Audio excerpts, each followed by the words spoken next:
إن الحمد لله نحمده ونستعينه ونستغفره ونعوذ بالله من شرور أنفسنا ومن سيئات أعمالنا من يهده الله فلا مضل له ومن يضلل فلا هادي له وأشهد أن لا إله إلا الله وحده لا شريك له وأشهد أن محمدا عبده ورسوله يا أيها الذين آمنوا اتقوا الله حق تقاته ولا تموتن إلا وأنتم مسلمون يا أيها الناس اتقوا ربكم الذي خلقكم من نفس واحدة وخلق منها زوجها وبث منهما رجالا كثيرا ونساء واتقوا الله الذي تساءلون به والأرحام إن الله كان عليكم رقيبا يا أيها الذين آمنوا اتقوا الله وقولوا قولا سديدا يصلح لكم أعمالكم ويغفر لكم ذنوبكم ومن يطع الله ورسوله فقد فاز فوزا عظيما أما بعد فإن أصدق الحديث كتاب الله وخير الهدي هدي محمد صلى الله عليه وعلى آله وسلم وشر الأمور محدثاتها وكل محدثة بدعة وكل بدعة ضلالة وكل ضلالة في النار أيها الناس Khanafiddin a'azzakumullah. Setelah kita membahas pada pertemuan yang pertama tentang langkah-langkah syar'i menuju gerbang khilafah Islamiyah yang sungguhnya, maka pada kesempatan siang hari ini kita perlu menyampaikan kepada kaum muslimin permasalahan yang sangat penting yang harus dipahami oleh kaum muslimin negeri ini, karena masalah ini berkaitan dengan negara kita, negara kesatuan Republik Indonesia Raya. yakni apakah bangsa kita, negara kita dinyatakan sebagai bangsa dan negara kafir, sehingga sudah saatnya kaum muslimin mengobarkan jihad, memerangi penguasanya, ataukah penguasa kita ini masih muslim, sehingga masyarakatnya masih berkewajiban untuk as-sam'u wa ta'ah, mendengar dan mentaati penguasanya dalam perkara ma'ruf, perkara kebaikan. Khanafiddin a'azzakumullah, sebelum kita membahas masalah ini, perlu diketahui bahwasanya nasbul khilafah,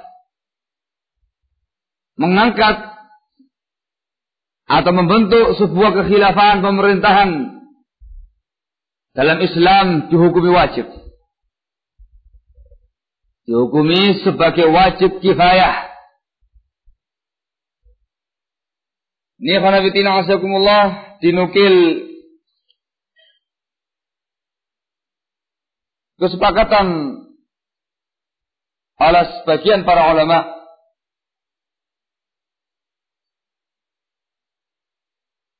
di antara yang menukil kesepakatan tadi wajibnya membentuk pemerintahan Islam Muslim ialah Al-Imam Al-Qurtubi rahimahullahu ta'ala dalam tafsirnya Ahkamul Quran, juga Al-Imam Abul Hasan Al-Mawardi rahimahullahu ta'ala dalam kitabnya Al-Ahkamus Sultaniyah, juga Al-Imam An-Nawawi rahimahullahu ta'ala dalam kitabnya Syarah Sahih Muslim. Demikian pula karena witina azakumullah dinukil kesepakatan ini oleh Al-Imam Syangqiti Muhammad ibn Amin Syangqiti rahimahullahu taala dalam kitab beliau Adwa'ul Bayan. Adwa'ul Bayan.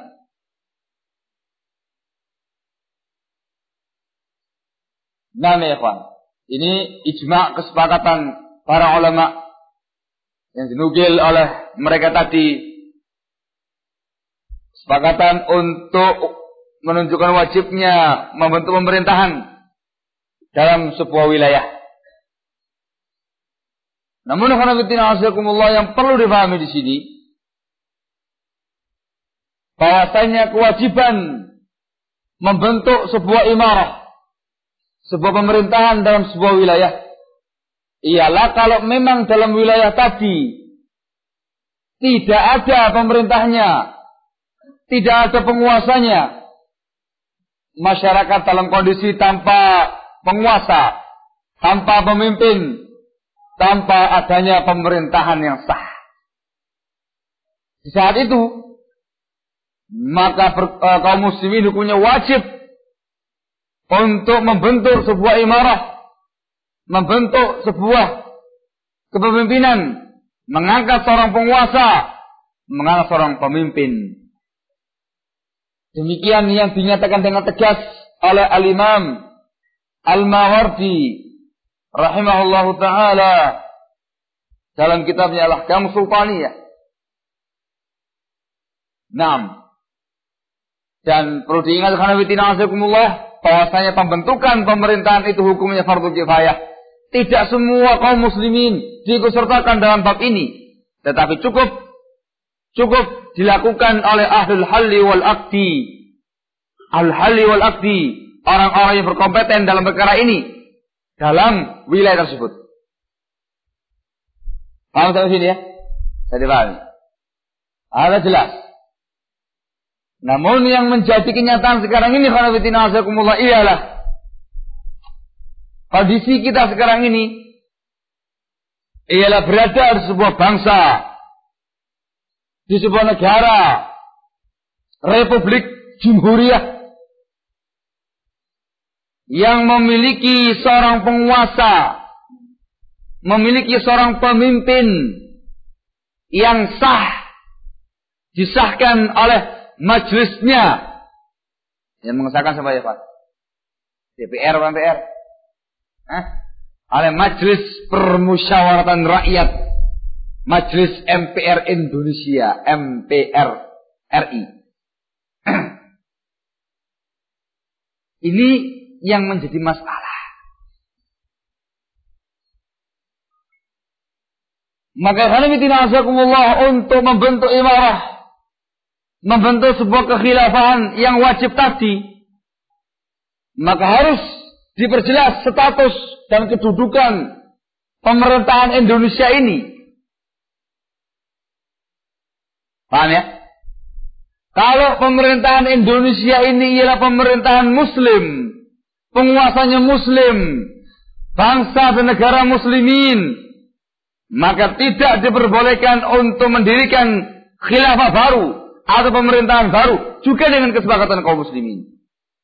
Bahkan Rasulullah SAW dalam sebuah hadis yang diriwayatkan oleh Imam Muslim dan yang lainnya dari sahabat Abdullah ibnu Abi Aufa radhiyallahu ta'ala anhuma, beliau menyatakan, "Idza buyi'a li khalifataini," kata Rasul, "faqtulul akhira minhuma." Kalau dibaiat dua orang khalifah, dua orang pemimpin, maka bunuh yang terakhir dari keduanya. Ini yang pertama yang sah. Kemudian kalau ada muncul kekhilafahan baru, pemerintahan baru yang kedua yang terakhir, yang ini yang disikat. Beliau mengatakan fakrul akhira minhuma, sikat, ganyang yang kedua ini. Paham ya? Yang ganyang siapa ini? Rakyatnya siapa? Yang ganyang pemerintahan yang pertama tadi.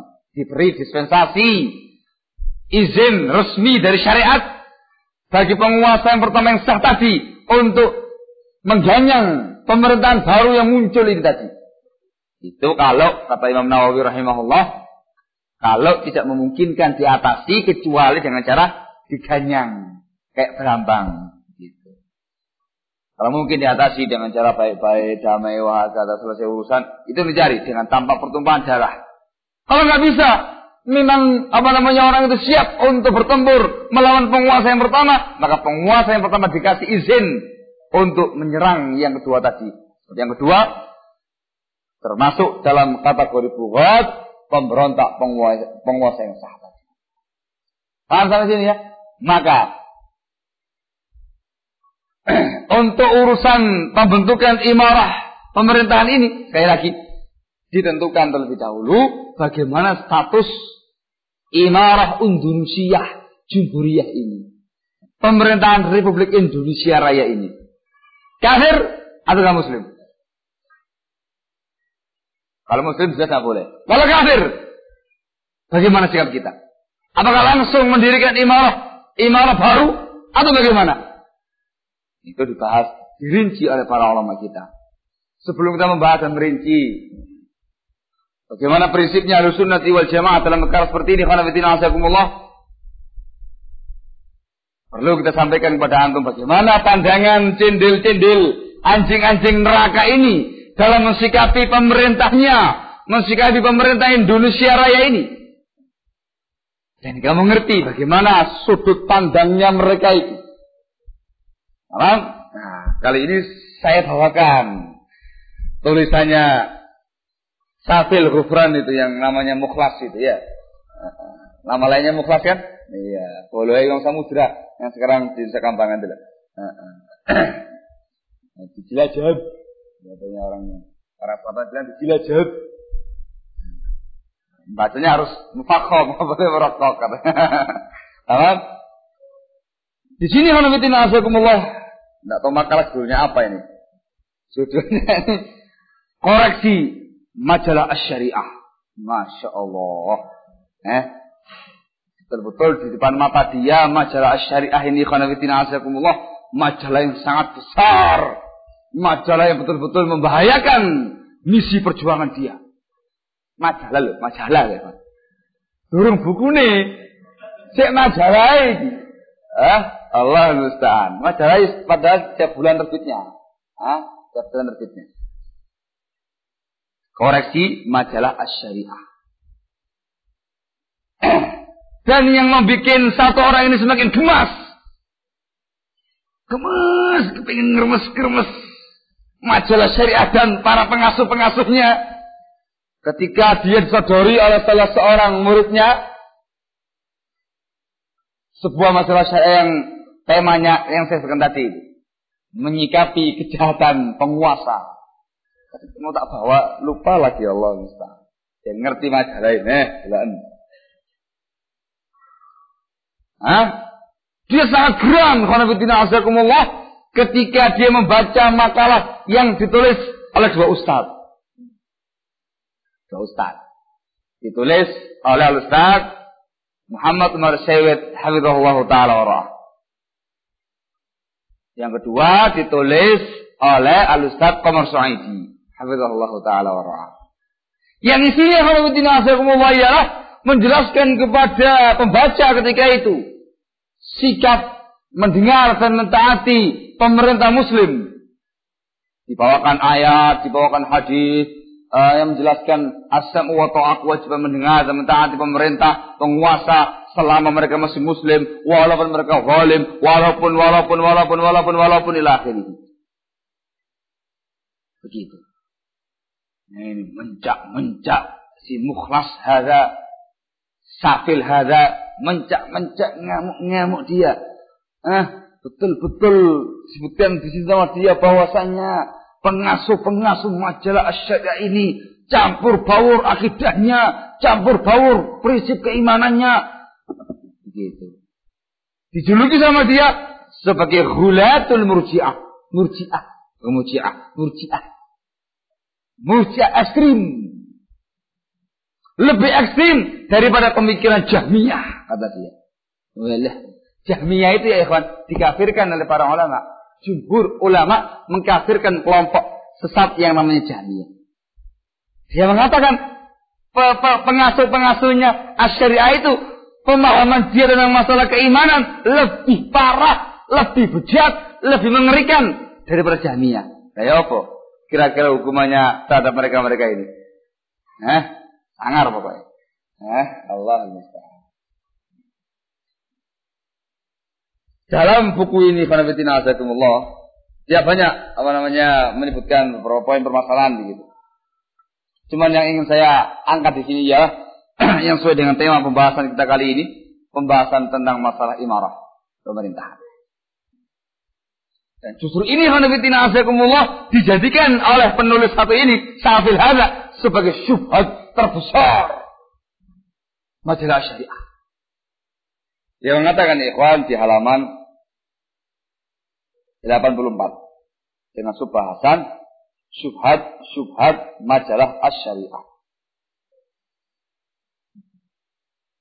Dia mengatakan sekarang mari kita perhatikan sebagian dari syubhat dan kekeliruan dalam makalah tersebut. Ada 4 makalah ya, 4 makalah. Namun syubhat yang pertama, dia mengatakan syubhat yang paling besar adalah mengada-adakan sesuatu atas nama Allah Azza wa Jalla, Rasulullah sallallahu alaihi wasallam, para sahabat radhiyallahu taala anhum, para tabi'in rahimahumullah, ulama salaf dan para masyayikh rahimahumullahu taala ajma'in dengan tanpa ilmu. Ngeri kan?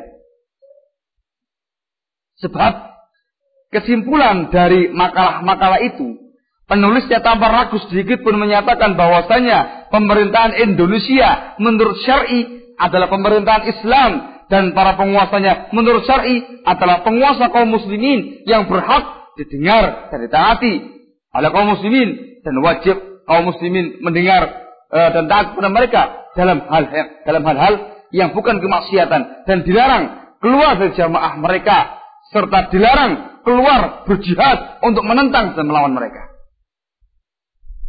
Lalu pemahaman yang seperti ini dia dikuatkan dengan dalil-dalil Al-Quran dan As-Sunnah dan dari aqwalus salaf dan masyayikh. Dengan kata lain, ini kesimpulan dia. Berarti penulis menyatakan sebagai berikut. Kesimpulan dia. 1. Menurut Allah Ta'ala, para penguasa Indonesia adalah para penguasa yang menegakkan din.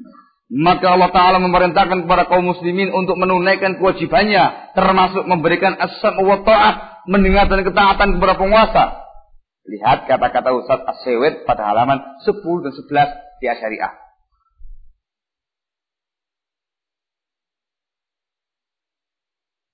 Yang kedua, Rasulullah SAW mengakui bahwasanya Ibu Megawati dan Bapak Hamzahas adalah sebagai amir atau penguasa yang sah menurut syariat Islam. Ini kapan? Ketika setelah Gus Dur lengser ya? Iya. Megawati sebagai presiden, Hamzah sebagai wakilnya, ya wis. Maka beliau memerintahkan agar tetap mendengar dan taat kepadanya. Baca hadis-hadis yang dipaparkan dan penjelasannya di halaman sekian sampai sekian sebagainya. Dengan kata lain, mereka berdua diakui sebagai amir jamaah muslimin. Yang ketiga, demikian juga para sahabat radhiyallahu anhum yang nama-nama termaktub dalam makalah tersebut, para tabi'in seperti Al-Hasan Al-Basri rahimahullah dan para ulama salaf seperti para rawi hadis Al-Bukhari, Muslim dan sebagainya, Syekhul Islam Ibnu Taimiyah, Imam An-Nawawi, Ibnu Hajar, Abdul Walid At-Turtusi, penulis kitab Surajul Muluk, Ibn Abdul Izzil Al-Hanafi dan yang lainnya, termasuk para masyayikh rahimahumullah ajma'in, dinyatakan mereka telah setuju bahwasanya pemerintah Indonesia adalah pemerintahan Islam. Para penguasanya, khususnya presidennya adalah Amirul Mukminin atau Amir Jamaatul Muslimin meskipun zalim. Oleh karena itu, kaum muslimin wajib mendengar dan taat dan tidak boleh keluar menentang mereka. Ini 3 poin kesimpulan dari Safil Hadza terhadap makalah-makalahnya yang tercantum dalam masalah tadi. Saya katakan. Saya mengatakan apa? Safil hada. Saya katakan. Qultu. Nah, itu bahasa Arabnya. Qultu. Saya katakan. Masya Allah, kata dia. Allahu a'lam. Bahwasanya Allah Ta'ala, Rasulullah SAW dan salaf berlepas diri dari pemahaman yang sesat dan menyesatkan. Dia diadakan mengenai para masyayikh. Ana juga yakin kalau mereka mengerti keadaan dan hakikatnya tentang pemerintahan Indonesia dan para penguasanya, insya Allah mereka pun berlepas diri dari pemahaman seperti itu. Yakin. Nah, iya kan, saya ngerti ucapannya para masyayikh dia. Adapun alasnya sebagai berikut. Ini argumentasi dia. Argumentasi yang dia bawakan untuk menunjukkan bahwasanya pemerintah Indonesia menurut matanya Safil hada, satu cindil dari cindil-cindil anjing-anjing neraka, itu sebagai pemerintahan kafir. Penguasanya penguasa yang kafir. Maka dikarenakan dia kafir, maka saatnya mengobarkan jihad fisabilillah, keluar menentang dan berjihad lawan mereka. Itu. Dan saatnya pula mengibarkan bendera khilafah Islamiyah, imarah Islamiyah di bumi pertiwi Indonesia ini. Kenapa? Terus kafir penguasai. Diganti gitu loh. Nah, paham tak? Nah, sekarang kamu lihat bagaimana argumentasinya.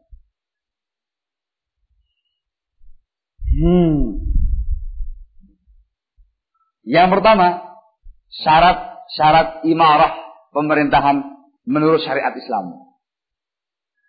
Dibawakan sama dia syarat yang pertama, yang kedua, yang ketiga, yang keempat begitu. Nah, Indonesia ini penguasa di sini enggak sesuai dengan syarat ini. Enggak ada pada mereka, karena enggak ada. Terus dia kafir, kelas, bukan lagi sebagai Amirul Mukminin, bukan lagi sebagai penguasa muslimin, kafir sudah. Kenapa? Karena enggak ada di sini. Gitu loh maksudnya dia. Dia mengatakan mereka ini kok Indonesia nih apa? Tidak berhak memperoleh hak-hak imarah sebagaimana yang termaktub dalam hadis-hadis, sebab amir atau ulul amri yang berhak mendapatkan hak-hak tersebut adalah amir atau ulul amri dari kalangan muslimin, dia mengatakan, bukan dari kalangan selain orang yang beriman. Artinya apa? Kafir. Tadi bukan namanya saya kan Megawati, kafir Indo. Hamzahas, kafir menurut dia. Ini kamu kira gimana yang sebelumnya dan setelahnya? Oh doai, karena satu rezim Indonesia soalnya. Sekarang gimana dengan Pak SBY? Waduh kafir. Terus isu kalah, iya waduh kafir. Loh kenapa? Karena semuanya nggak memenuhi persyaratan imarah ini tadi. Sebelumnya bagaimana? Habibi. Waduh doai kafir. Terus sebelumnya lagi Gus Dur. Kafir menurut dia. Kok kafir? Kiai kok kafir? Jadi kadang-kadang seperti itu. Banyak perkara-perkara yang ditentang sama dia. Disebutkan, dia banyak membawakan sekian banyak argumentasi. Nah, al-muhim, dia mengatakan pemerintahan Indonesia itu kufar. Sementara hak-hak seorang penguasa, seorang amir, seorang ulil amri, wulatul umur, Amirul Mukminin didengarkan, ditaati perintahnya, tidak berhak diberikan kepada mereka. Allah SWT. Kemudian bawakan sama dia beberapa riwayat, beberapa ayat, beberapa hadis tentang masalah ini yang menyatakan bahwasanya harus Muslim orangnya. Tapi ini dia mengatakan syarat yang pertama harus Muslim. Yang namanya seorang pemerintah harus Muslim. Sementara mereka ialah kafir, maka tidak bisa. Kawan, terima kasih.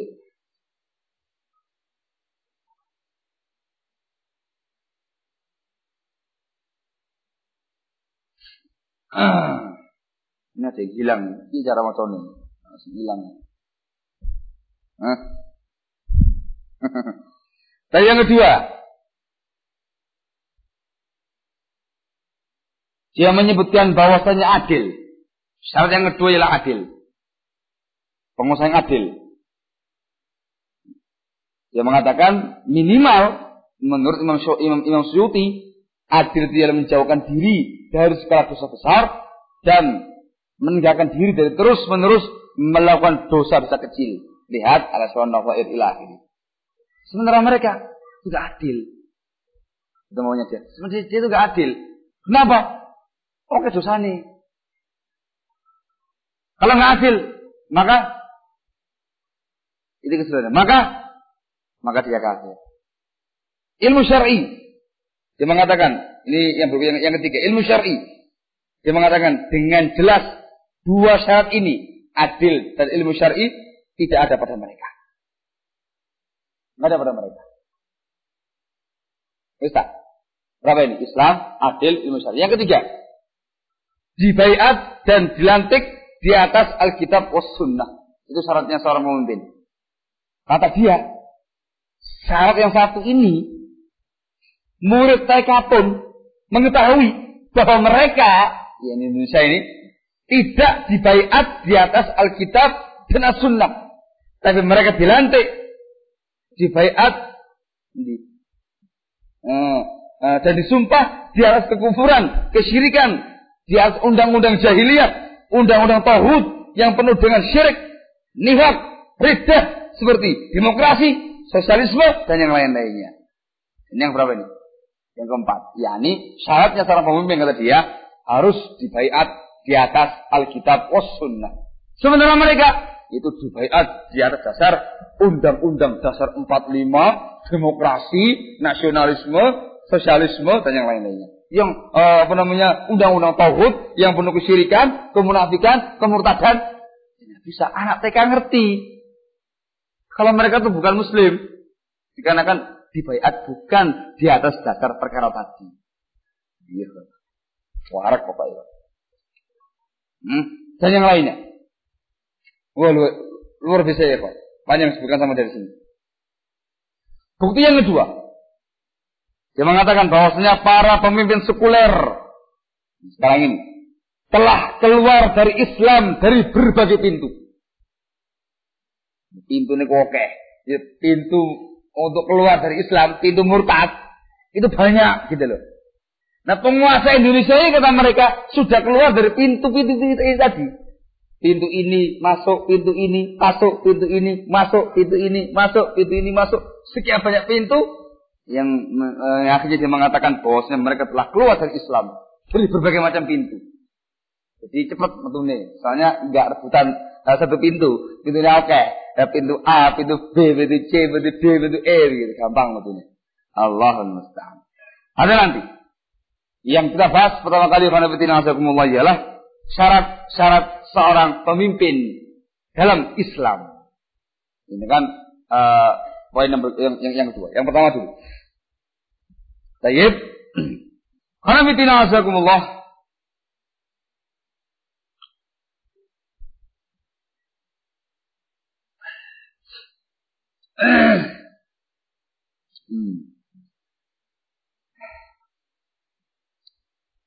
Baik, Ikhwan.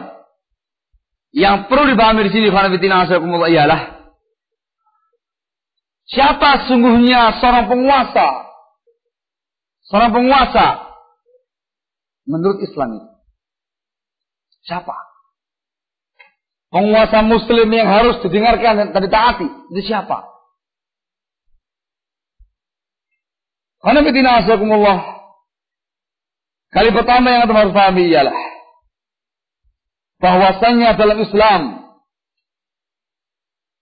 penguasa muslimin itu digelari dengan beberapa gelar syar'i yang termaktub dalam Al-Quran dan juga yang termaktub dalam sunnah Rasulullah SAW. Gelar yang pertama ialah gelar al-imam. Penguasa itu digelar dengan gelar imam, pemimpin. Ini disebutkan dalam hadis Ibnu Umar, Bukhari Muslim dengan lafaz fal imam alladzi 'alan nas ra'in wa huwa mas'ulun an ra'iyatihi.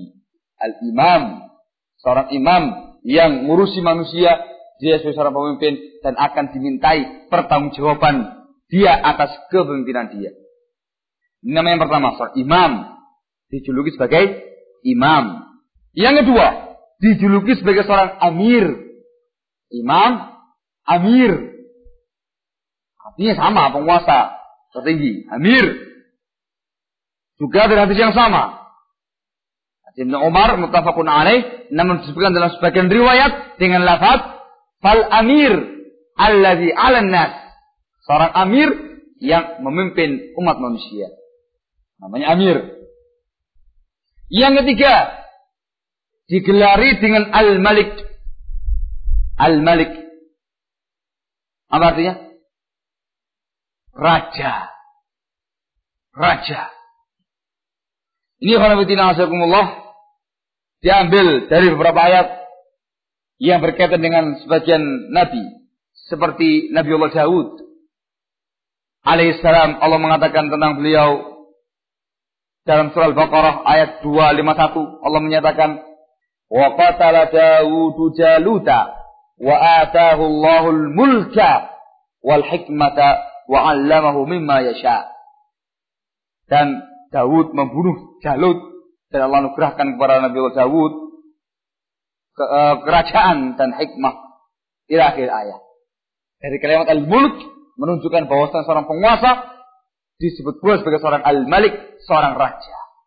Juga tentang Nabi Allah Sulaiman, juga tentang Nabi Allah Yusuf. Dan tiga ini khanafitina asyaikumullah dari kalangan para anbiya, para nabi yang Allah berikan kepada mereka kekuasaan. Nabi Allah Daud, Nabi Allah Sulaiman, dan Nabi Allah Yusuf. Tiga-tiganya. Naam. Yang keempat, disebut sebagai khalifah. Khalifah, penguasa itu disebut sebagai seorang khalifah. Dengan hadis Abu Hurairah radhiyallahu ta'ala anhu, riwayat Bukhari Muslim. Rasulullah mengatakan, "Kanat Banu Israel tasusuhumul anbiya, kullama halaka nabiyyun khalafahu nabiyyun. Wa innahu la nabiyya ba'di. Wa satakunu khulafa fatakthur." Dulu Bani Israel itu dipimpin oleh para nabi. Setiap nabi, seorang nabi meninggal digantikan dengan nabi yang lainnya. Ketahuilah, tidak ada lagi nabi setelahku, kata Rasul. Dan nanti akan ada khulafa, para khalifah-khalifah fatakfur, dan banyak sekali khalifah tadi itu. Ila akhir hadis. Dari kalimat satakunu khulafa fatakfur, nanti akan ada para khalifah-khalifah dan sangat banyak khalifahnya itu. Menunjukkan, kata beliau, kata Ibn Taimiyah rahimahullah, bahwasanya khalifah itu tidak hanya gelar untuk khulafa'ur rasyidin saja. Paham? Paham ya? Tetapi semua para penguasa kaum muslimin juga digelari dengan gelar khalifah. Bisa itu. Enggak mesti harus yang empat itu. Abu Bakar, Umar, Utsman, wa Ali radhiyallahu taala anhum ajma'in. Enggak mesti empat orang ini. Tetapi seluruh penguasa kaum muslimin juga dijuluki sebagai khalifah.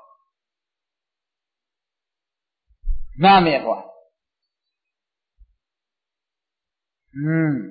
Kemudian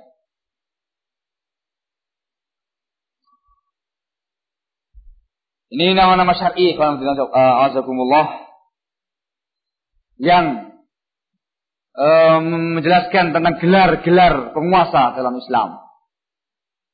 Terus sekarang bagaimana dengan kenyataan sekarang ini? Presiden.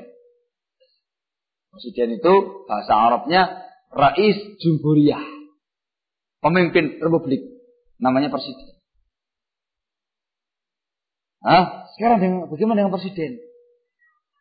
Mungkin kalau tanyakan sama Safil Hadza, betul itu. Jazakallah khair. Mungkin dia terima kasih sama kita orang. Terima kasih ini bawakan ayat sama hadisnya tentang gelar-gelar penguasa. Memang enggak ada presiden dalam Al-Quran dan Sunnah itu. Berarti iya, mereka bukan malik, bukan amir, bukan amir mukminin, bukan khalifah, bukan sultan. Terus siapa mereka itu? Presiden? Enggak ada dalam ayat dalam hadis yang namanya presiden itu. Berarti Allah musta'an. Untuk yang satu ini khanafitina azakumullah, diterangkan oleh al-Imam Al-Syekh Al-Allamah Muhammad bin Shalih Al-Utsaimin rahimahullahu taala dalam kitab beliau Syarah Al-Aqidah As-Safariniyah. Syarah Al-Aqidah As-Safariniyah, beliau menerangkan ketika beliau menjelaskan adanya kepemimpinan dalam Islam dibagi dua, ada yang kubra besar, ada yang sughra kecil. Kalau yang kecil ialah dalam urusan salat dan semisalnya, yang besar urusan kerakyatan, bangsa dan negara. Yang kedua ini beliau mengatakan, wa amma imamatu tadbir fatashmulul imam al-a'zam wa man dunah. Adapun kepemimpinan, kepengurusan rakyat, bangsa atau negara, maka mencakup imam al-a'zam, yang tertinggi, wa man dunahu, dan yang di bawah mereka. Beliau mengatakan setelah itu definisinya, al-imamul a'zam huwa alladhi lahul kalimatul ulya fil bilad kal muluk wa ru'asa'il jumhuriyat wa ma asbaha dzalik. Ini omongannya si Ibnu Utsaimin ya, bukan saya. Beliau mengatakan yang namanya imam al-a'zam, pemimpin tertinggi, ialah seseorang yang memegang tampuk kepemimpinan tertinggi dalam sebuah bangsa, sebuah negara. Seperti al-muluk, para raja. Dan ru'asa al-jumhuriyat, pemimpin republik, kata beliau. Wa ma'asbah dzalik, saya semisal itu. Namanya apa tadi? Raisul Jumhuriyat itu. Terjemahan Indonesianya apa? Presiden. Presiden menunjukkan presiden itu khanafitina azakumullah masuk dalam bab gelar-gelar penguasa muslimin. Hadza huwa. Sekarang juz sekedar nama sudah, tidak ada masalah. Mau dikasih nama presiden, mau dikasih nama perdana menteri, mau dikasih nama tuanku, imam siapa, wala tengku, wala apa, serah, yang penting nama. Intinya orang tadi itu pemimpin tertinggi sebuah bangsa, sebuah negara, gitu loh. Itu namanya Imamul A'zam. Wis tak? Selesai? Sekarang khanafitina azakumullah, yang perlu juga dipahami bahwasanya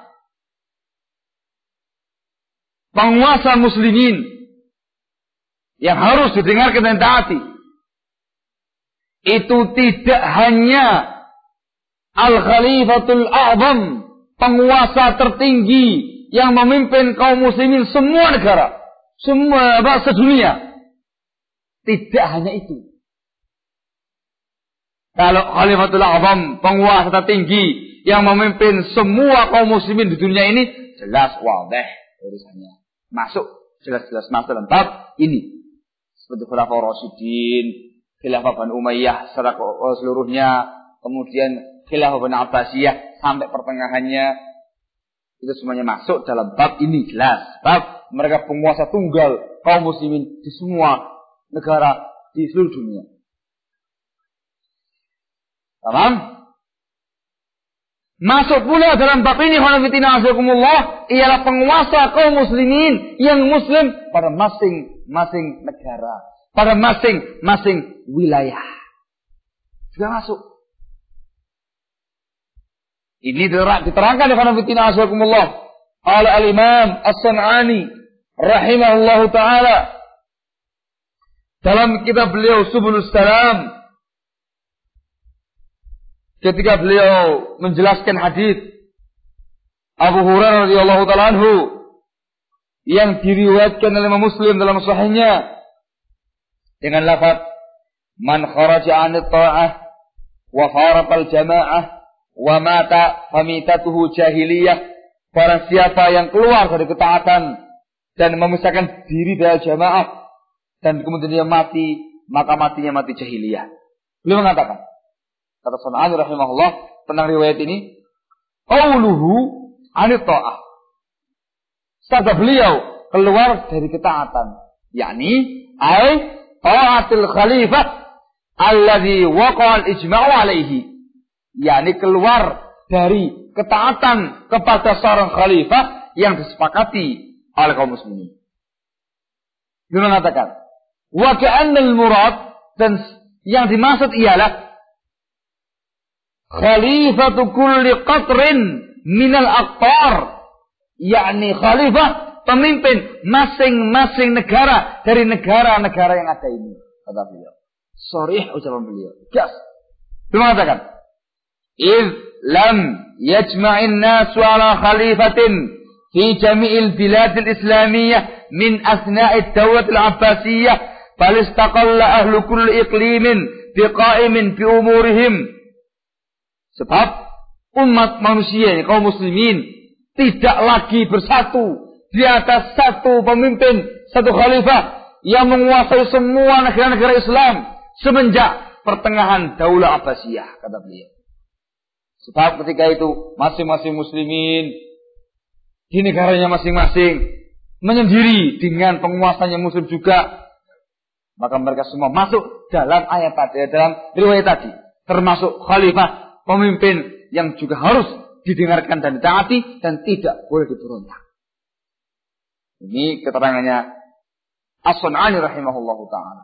Dan diterangkan lebih panjang lagi khanafitina azakumullah oleh al-Imam Syaukani rahimahullahu ta'ala dalam kitab beliau As-Sailul Jarar tentang masalah ini dengan keterangan sangat panjang yang intinya persis seperti yang disebutkan oleh As-Sun'ani rahimahullahu ta'ala.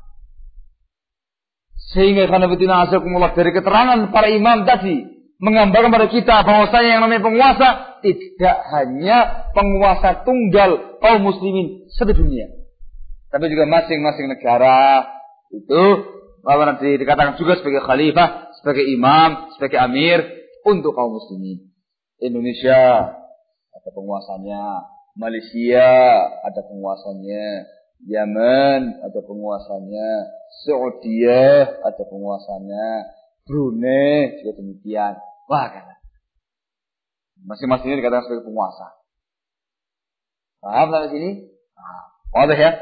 Pembahasan yang berikutnya sekarang ialah syarat-syarat seorang pemimpin yang dianggap yang muktabar secara syar'i. Sekarang pembahasan secara syar'inya. Yang pertama, dia harus muslim. Islam ya, harus muslim. Dan ini khanafitina azakumullah dengan kesepakatan para ulama, seorang pemimpin itu harus muslim. Ini dinukil oleh al-Imam Ibnul Munzir rahimahullahu ta'ala, juga al-Imam Al-Qadhi Iyad dan yang lainnya. Sepakat bahwasanya orang kafir tidak diperbolehkan untuk memimpin kaum muslimin.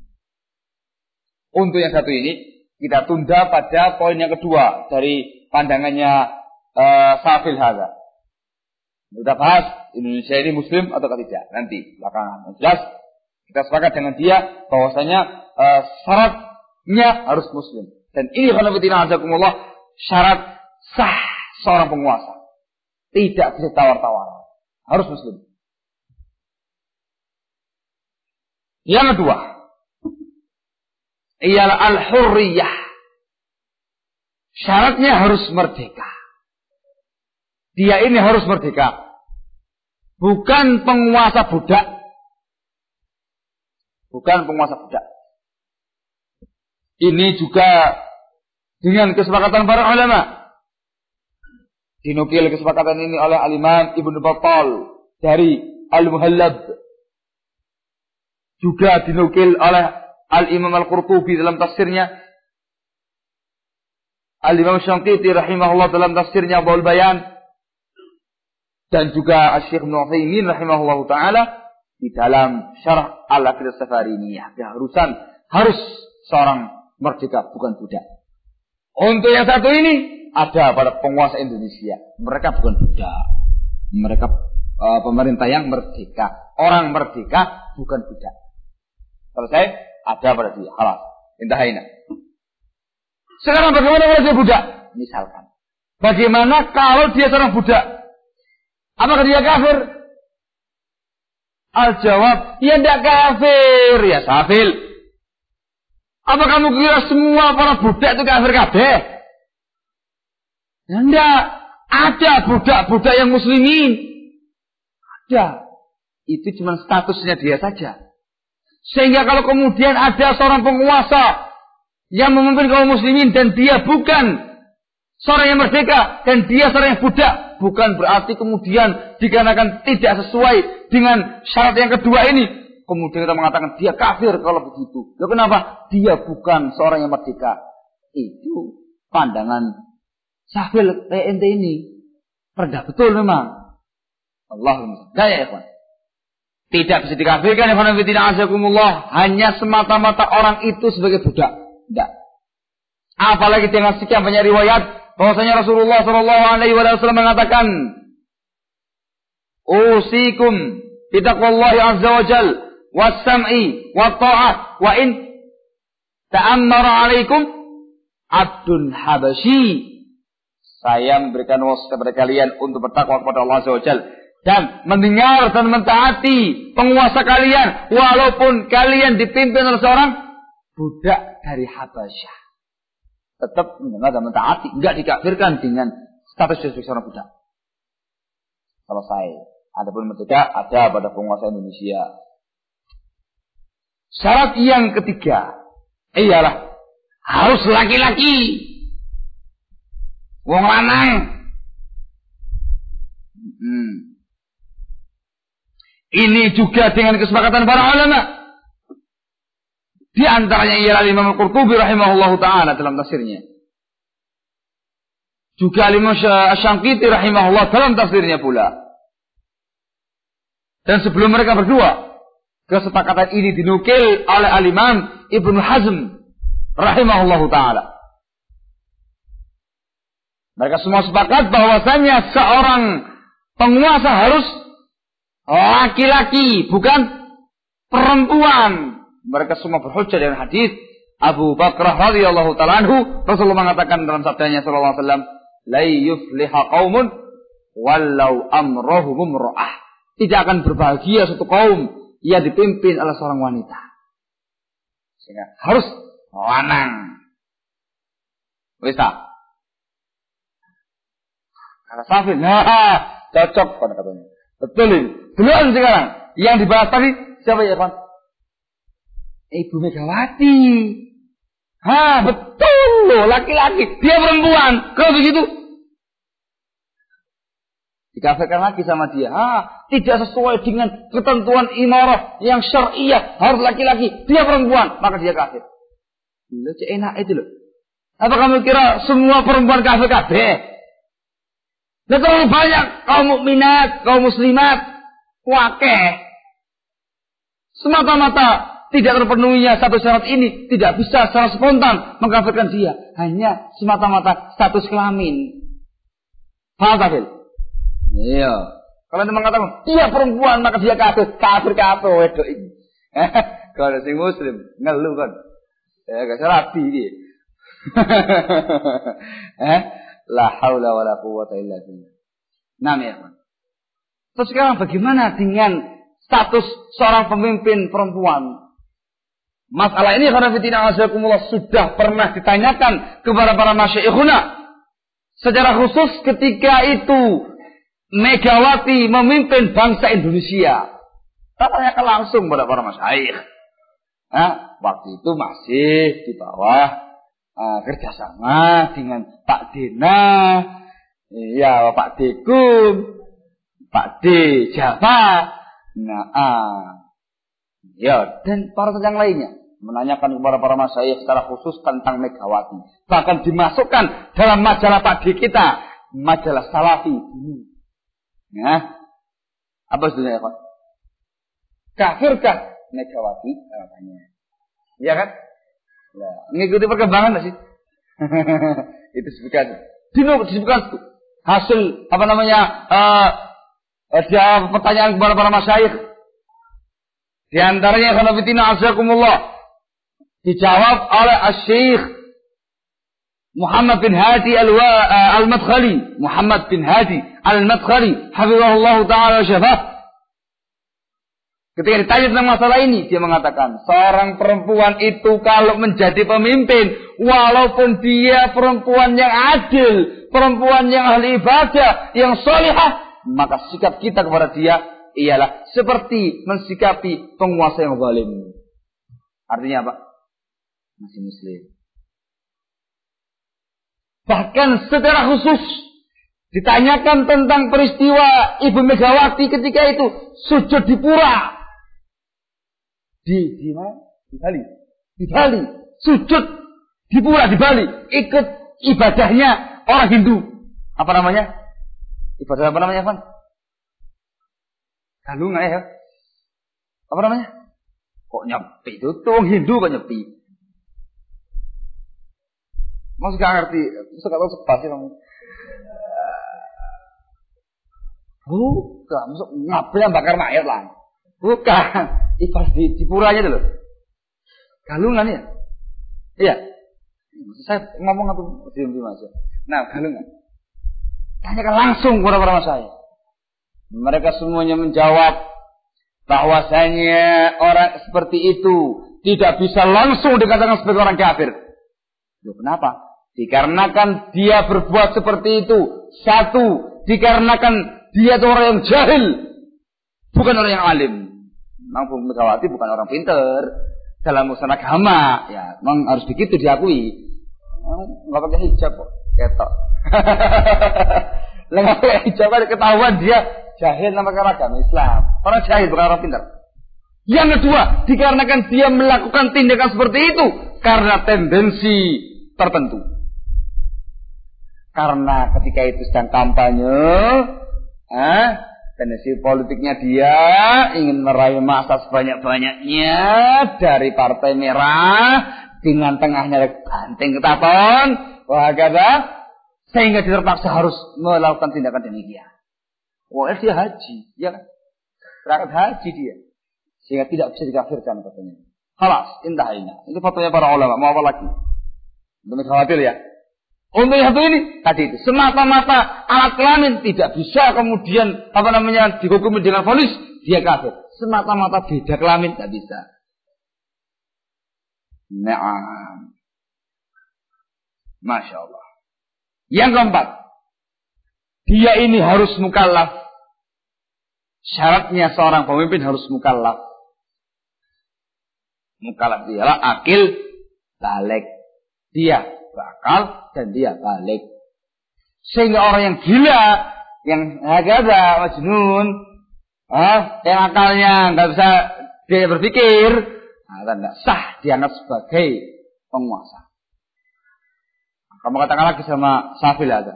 Nah, terus sekarang kalau misalkan ada penguasa majnun, orang sinting, orang gila, tahu-tahu diangkat, dinaikkan di kursi Indonesia, jadi pemimpin Indonesia, kira-kira kamu hukumnya apa, wahai Safil? Apa dia kafir?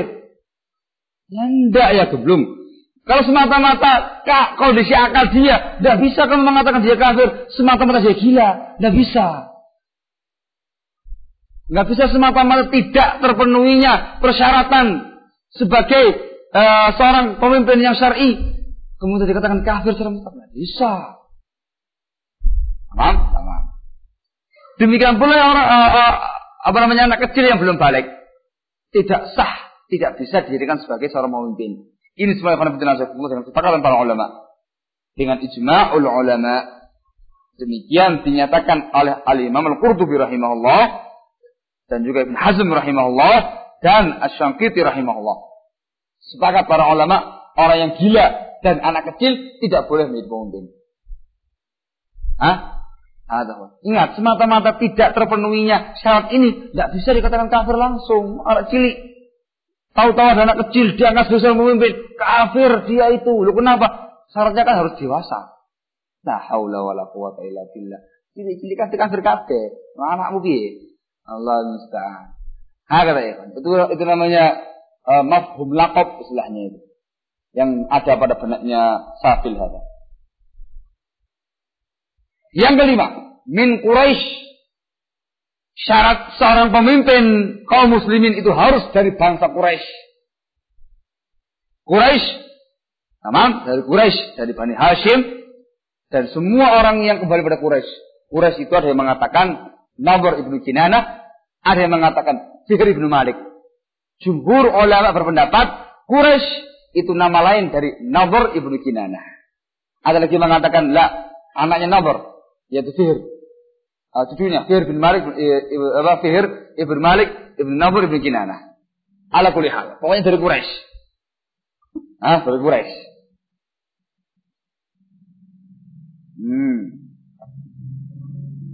Tamam. Ini khanafitin azakumullah berhujjah dengan hadis al-a'immatu min Quraisy. Para pemimpin itu dari Quraisy. Wal hadis sahih disahkan oleh para ulama. Yep. Dia jangan ngomong lagi. Lah, bila usah itu. Syarat yang kelima harus dari Quraisy. Dari Quraisy.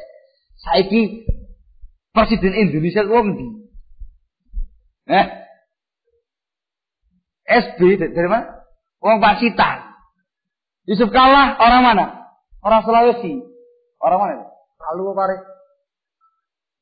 Nama tempatnya apa? Enggak orang Makassar dia. Terus pakai Sulawesi lah pokoknya. Hadran, dia itu orang Pacitan sama orang Sulawesi. Suku dia apa? Pacitan suku Jawa, itu suku Sulawesi. Ini harus dari Quraisy. Terus bagaimana kalau bukan dari Quraisy? Dikafirkankah? La haula wala quwwata illa billah. Kalau di benak dia, di pikiran dia semata-mata tidak terpenuhi syarat syar'i seorang pemimpin dikatakan kafir, ya ambrol. Menunjukkan memang satu orang ini ikhwan punya pemahaman takfiri, mengkafirkan kaum muslimin sebagaimana teman seperguruan dia yang bernama Imam Samudin. Allah musta'an. Sehingga kalaupun tidak termasuk Quraisy, penguasanya bukan dari Quraisy, labas tidak dikafirkan oleh para ulama. Hadis yang paling kuat tentang masalah ini, hadis tentang pemimpin dari budak tadi. Walaupun kamu dipimpin oleh seorang budak dari Habasyah, kamu dengarkan dan kamu taati. Budak Habasyah ya ikhwan. Paham tak? Tetap didengarkan dan ditaati. Yang enggak dikatakan. Apa lagi?